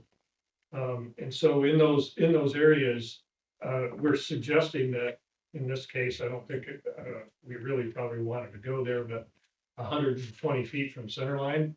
I think most of those are probably closer to 60 or 80 feet in both sides of those. Yeah. So that needs to change. I just noticed that that dimension is incorrect. So, but we'll get that changed. So one of the things that we're trying to do is recognize that development's already occurred. There's no reason to change it. It's working now. Yeah. What we want to be able to do is if somebody comes and tries to poke something in there that isn't compatible with the adjoining land uses, that we have a standard that says you can't do that here. Yeah. So then, transitional overlay area 3, which is the area that you and I are real fond of. We're saying it is an opportunity for the redevelopment commission to concentrate on, to encourage people to consider, okay, you might have there may be a better land use or maybe the same land use, but done better. And we aren't gonna allow it or encourage it to occur again. So in that case, if you look at where all of the newer development happened to the south, maybe down towards Bloomingdale, and even in this area, the new buildings are set back 120 feet from center line. Yeah. And more, and that works. And what they're doing is they're putting the parking in the front of the building, and they're holding the parking back from the right of way with a tree lawn in front. They've got landscaping pods in front of their building, in front of their office, and that's what you want to continue to repeat. The other thing that we're suggesting in that area, in that transition area, is that no more fences out to the right of way. Yeah. They have to be adjacent to that 120-foot setback of the building and from the building to their side property lines. Yeah. No fences out beyond that. So they're typical of the industry that we, are taking care of every day. Their employee parking is outside of the production anyway. Yeah. So they always keep that separate. So those employees can park out in front on the outside of the fence. All of their secure storage is behind the fence. We would like to talk about the possibility of bumping up your landscape requirement in that same area. We're a little bit hesitant to do that because people might panic a little bit, but maybe what we could do is, we're showing a tree here and some landscaping. What we could do is consider some kind of a landscape minimum standard that says you're gonna have an employee parking lot that is gonna be in front of your building, beyond the secure storage area of your factory, and we want some landscaping included in there. That could be island landscaping or in the corner of their site or something, maybe not a soldier course of trees going down the right of way, but at least dressing it up to the point. And some of them have already done that. Yeah. In that area. So, and they're setting a good example. And I think trying not to change the world and maybe make it a little bit easier to do a better job. Yeah. And there could be some ways that we can encourage and incentivize them to do that. Yeah, so that brings up a good question. You said encourage and incentivize. I doubt we can mandate that though, correct? No, you can. We can. You can only encourage, the only scenario that you could do that with is, and Alex will tell you this, is where you get a bite of that apple is in redevelopment. Okay. Yeah, it would be very difficult for you to go down through that corridor and say, move that fence. You've got 30 days. You probably couldn't get away with that. What you'd rather do is find a way to encourage them to redevelop their site, because a lot of those sites need redevelopment anyway. They're the oldest buildings in town. Yeah. And they're in the worst shape. Yeah. And so when they're involved in that, maybe you could say, hey, we'll work with you a little bit. Maybe we give you some kind of a tax incentive to comply with this. Actually, at that point in time, if they're redeveloping, I don't even know if you need to get them an incentive. You just say, you gotta follow the standard now. Wouldn't be necessarily dissimilar from like the facade Yeah, grants program or something like that, in fact, where the town could offer an incentive. Yeah. to comply with whatever the existing development ordinance.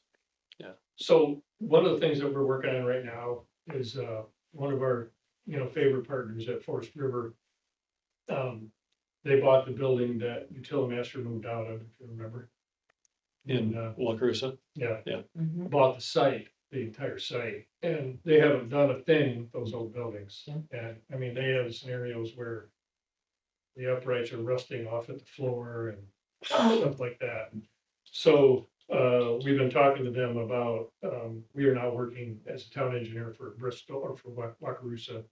And we've been talking to them in the town about doing a partnership on redeveloping that site using a similar approach. Yeah. We'll work with you on an incentive to tear down those old buildings and put up brand new buildings. And maybe it's a net zero because you own the land already. Yeah. And, we can help you pay for the demolition through maybe a TIF incentive or something like that. Yeah. So we're working on that. So there's ways to work with them on that, and maybe that could be considered in that corridor down there, especially some of those I buildings. think well, it definitely needs to be. Yeah, rusty old fences and rusty buildings. Yeah. Partially paved parking lots and Yeah. really not what you want, and, so. So the other thing that, was discussed a lot and continues to be discussed a lot in almost every, jurisdiction in the county and elsewhere, within the, within the amenities and the aesthetics of new development. And especially was true here in Bristol. We heard all about it during the public hearings that we had not too long ago. And it focused on lighting, Well, it turns out that Elkhart County has, up their game when it comes to lighting requirement. And it's almost there, I think. It's pretty close. And that is on page 6. Under 15806, buffering landscape plan required. That probably shouldn't be there. I think that's something that's kind of discussed in the bigger section. But in this area, in red, is what Elkhart County just recently enacted. And it's better than not having anything. And it's better than what we've experienced in the past. In green is the additional things that we were talking about for Bristol. And we can choose to either, make that into, a formal section or just use what Elkhart County uses. But Mike's approach to this has been good, I think, because he's trying not to make so many wholesale changes that Elkhart County can't work with Bristol's ordinance or Yeah. development standards. Because after all, they still are your planning commission and your planning staff. So, I think that there'd be room if you wanted to, add a few things. But, it could be that, that area in red is sufficient. And I guess Mike and I are gonna work on this a little bit better. We're gonna talk and meet with county planning staff and see what we can enforce. I think the whole thing that we were trying to get to, our guys came back to Mike with a really dramatically expanded, dark sky ordinance. It was really very detailed. No one around here really has one like that. And I think, that's probably my fault, because I said, we gotta do something about the lighting. Everybody complains about the lighting. So, there's nothing we can do about the existing lighting, but going forward, maybe there's a better plan. So, yeah, they kind of went after it. It was like 3 or 4 pages of lighting standards. But in looking at what they provided today and what the county standard is, I think we're pretty much there. Yeah. But mostly, wanting to make sure that developers know that this is serious. Yeah. We're taking it serious. Yeah. And, So if we talk about those incentives again, we talk about the corridor south of town and the fences and the old rusty buildings, and let's take into consideration all the lights.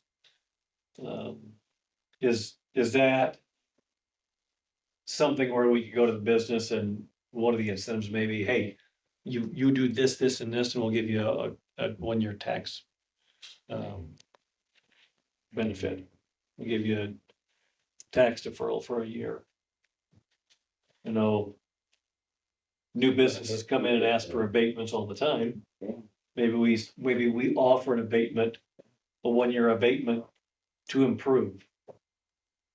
You know, then it's kind of a net zero to them. And maybe you focus on what it costs them to do it and have them Yeah. prove it to you. Yeah. Yeah, I feel like it's worth considering, because Yeah. how else are you gonna get it done? I mean, they really have no incentive. But yeah, there's no, Yeah. unless they just want to be a good steward of the community. Yep. But I'll be honest, most of those buildings on there probably don't care. You're talking down on 15 South. Yeah. Yeah, that's when we started. Yeah. I think you were around when in 2000, Mhm. when Yeah. we started that original ordinance. Yeah, And that's when those were going in, and we said, we've got to do something to control Yeah. this mess. And well, then they dissolved the ordinance. and I think the buildings, the new buildings that Thor built. Yeah. Their example is way better Mm-hmm. than, you know, Yeah. than some of the older versions. And, Yeah. they can still be improved, but it's way better. Yeah. And, Yeah. you know, you know, it seems like, in the wintertime when I'm working late more and I'm coming north on 15, what hits me is utility master. That's the one that really hits me, because that's, wow. Yeah. So, but again, you know, trying to go back and find a way for them to, like, you know, we can do better than we've done in the past. We'll work with you in some way. Yeah. That's always a positive way to approach it, for sure. Yeah. If we could do this right, you know, one of the problems, I think everybody is not real happy with all the new transmission lines. Right. But if you're coming down the hill and into Bristol, if all of Abby's land and all of this land along State Road 15 is developed properly, your eye will be drawn to that. That's true. Yeah. We'll just blaze right by the ugly poles.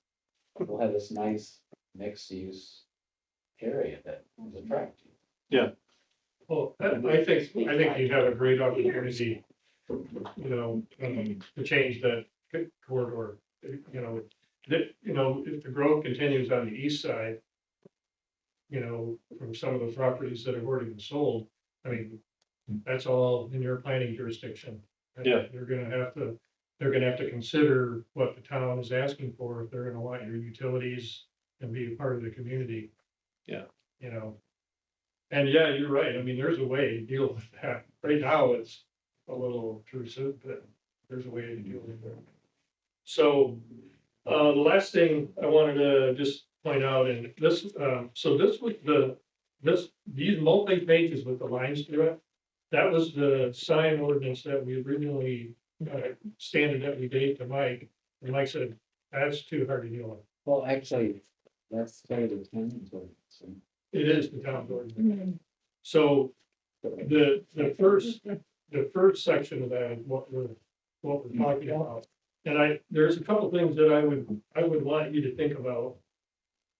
So remember that this ordinance is, this area right under 15808 signs is coming directly from the Elkhart County zoning ordinance. And I personally would want you to look closely at the size of the sign that the sign that you can currently get approved in the county. So 120 square feet is about, I mean, that's 10 foot, like 12. Huge. So that's a big sign. No, You don't have anything like that in town right now. I think that's what the town's ordinance allows for now. I think, Yeah. 120.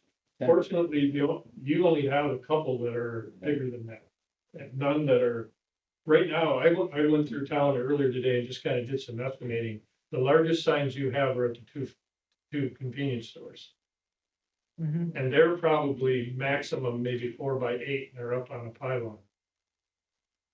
Everything else on South Division is either a monument sign. I think the largest sign is in front of the old Dental Clinic. That's the largest sign that you have on South Division Street. Everything else is smaller than that. Thor, Pardon? Thor? No, Thor's isn't that big either. I think the dental, because they have like two monument signs next to each other. They're the largest sign down there. Yeah. So, we would think you might wanna look more at like 32 square. The size of a 4x8 sheet of plywood as being your maximum sign size. And even that, I don't think I think you only have a couple that are bigger or as big as that. Well, you've got Dollar General. Dollar General is probably more like 3x6 and it's up on a pylon. Their one on the facade of their building is quite large. And you've got the new liquor store. Yeah, the liquor store is really actually a fairly reasonable size sign. They didn't ask for anything more than that. And they cut that down. How much did they That cut was the down? height. Cut it down in height, Yeah, size didn't change, but about a just, foot and a half. they are about the same as Dollar General. Yeah. Is what we negotiated. I don't really think, to be honest with you, if you go down South Division and you look at the number of monument signs that are actually there, it's not a stretch for you to say, that's a monument sign corridor. It's not. I mean, other than the two, unless you're retail, the retailers are the ones that got them up on the pole. Yeah. But most of the rest of them are on the ground. Yeah. And there's no, and I don't know how that happened, because I don't think the town made them do it. I think they just did it on their own. Yeah. So they kind of almost set the example for you. And you could actually make it part of your corridor plan, east and west and north and south. Yeah. And you're not gonna, I don't think you're really gonna ask people to do more than what, is reasonable. There's this, over the years, I've had the pleasurable experience of working for Burger King corporate. And their sign, everything was about the sign, everything. They would not budge one second off the sign. And then we went up to the Detroit area and like Taylor and Novi, and we got beat up on the sign. Everything else was the restaurant, the parking, the landscaping, everything was great. But trying to fight for a sign in a community like that was near impossible. We never won. Yeah. We had to do what they wanted. Yeah. So here in Bristol, I mean, they've kind of already done it for you. I mean, I certainly would not recommend, I don't think there's any reason for you to allow 120 square foot sign. Either. There's just no. Yeah. So now if you're out in the county and you're trying to give somebody notice that there's a sign up there about a mile away, I can read it from here, then that's one thing, but you're not gonna have that. Right. Okay. So anyway, so Mike and I will work through that. And, really, the only other thing that we might want to think about, and I wouldn't make any moves on those until you talk to the businesses on Vistula Street, is what you're gonna encourage them to do. Yeah. Because, some of that, as we found out during this processing of this project, is that some of that land belongs to the state. And, having a facade sign that hangs over the sidewalk is kind of not in even their airspace. But it looks, maybe you want to allow that, like, on the buildings that are coming all the way up to the curb, or up to the sidewalk, which we want to encourage. Are we gonna let them have a Hansard canopy, those types of things? I don't think NDOT will care. They probably won't even review it. Yeah. So, but you might. Yeah. So those are things we can talk about. So anyway, working with Mike, and after we have our meeting with the county, I think, we would be ready to come back to you with something that we can recommend you adopt, I think. Okay. Trying to keep it simple. Yeah. And, not overdo it, but understanding what your goals are, I think is the most important part. So. Okay, great. Thank you again. Anybody have questions for Kim? Nope. No. Okay, thank you, Kim. Appreciate it. All right. And go back to being an engineer and not a planner. Oh, you're so multi-talented. You have to be in my business. All right, that gets us to Alex. I have 1 minute. No, actually, he's past time. Sorry, Alex. I yielded in time, to being, I have nothing further, Oh, jeez. Get a stopwatch out here. It needs to be updated though. No, There's no time to update. you're getting the update ready for you. Okay, well, we're going with that. The Toucan's Point, the urban area of influence and the zoning rights the town can assert, outside of its jurisdiction, that's an ordinance procedure that we can adopt through that. And I think it probably makes sense that to the extent it can be referenced in the development ordinance, that makes sense as well, so that the more notice you give, the better, I think. Yeah. For anybody who would be looking at it. But I think the point is well taken that the town has the authority under statute to be concerned with what happens outside of its territory. It's outside of its jurisdiction, and it has a right to assert some influence there, and so it should. Okay, About 47 seconds. it was. Hey, Bill. All right. Anybody have questions for Alex? Okay. Questions about upcoming council meetings? Anybody? Thursday night. Thursday night? I sent you a request for an executive session. Yes. Uh, Everybody see that? Yeah. Are you interested? It's 6 o'clock? Not this Thursday, but the following Thursday work. You're talking about the 17th, that'd be the 24th? Yeah. I can make it. I can make it. That's what I figured. What day? 24th. It's okay for me. I got fire board meeting that day. Hmm. 24th. That's a Thursday, right? At 6 o'clock. Tuesday, Okay. Wednesday. You look at the weather, it's the rainy day. Yeah, I get could- going for it. I could do Thursday as well. 6? You're the only questionable one, Dean? Yeah, I got a meeting with those guys. Okay. We just preliminary. What time is, discussion. what time you're meeting there? 6. Ah, How about we do 5? We've got a meeting at 7 that same day. No, we No, we No, don't. it's Thursday. Next That's Thursday. this That's Thursday. Oh, next Thursday. Okay, I was thinking 2 would weeks. 5 work for everybody else? Yeah. Yeah, it should be. I may be a tad late. I don't I will ask. Okay, got 2 little boys. we'll plan on that then. Okay, we'll get that notice out. Okay. All right, anything else? Nope. Okay. Is there a motion to adjourn? Make a motion to adjourn. Second. Motion by Greg, second by Kathy, all in favor? Aye. Aye.